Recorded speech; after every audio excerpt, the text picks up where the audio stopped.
2 dari 3 pelaku begal yang terekam CCTV saat membegal seorang bapak yang pulang usai sholat subuh di Jalan Irigasi, Kecamatan Alang-Alang Lebar pada 18 September 2024 lalu ditangkap polisi.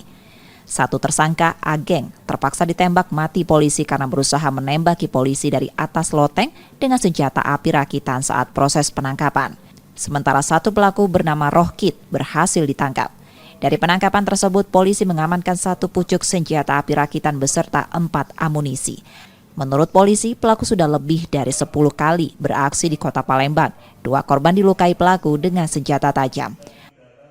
Pada saat kita melakukan upaya penangkapan terhadap saudara Ageng, yang bersangkutan melakukan perlawanan. Demikian juga yang bersangkutan juga menembakkan senjata api ke arah petugas.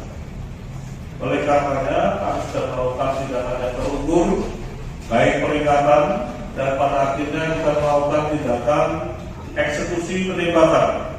Karena yang bersangkutan membahayakan jiwa daripada personil kami yang melakukan penangkapan dengan melepaskan tembakan, dan pada akhirnya kita juga melakukan tembakan pada yang bersangkutan, dan yang bersangkutan tersungkur jatuh pada saat itu sedang melarikan diri di atas genteng.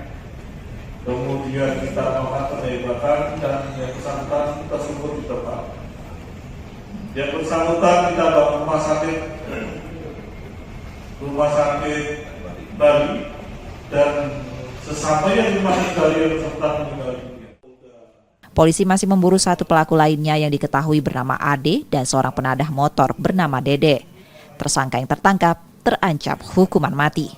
Yudi Kiswanto, Kompas TV, Palembang, Sumatera Selatan.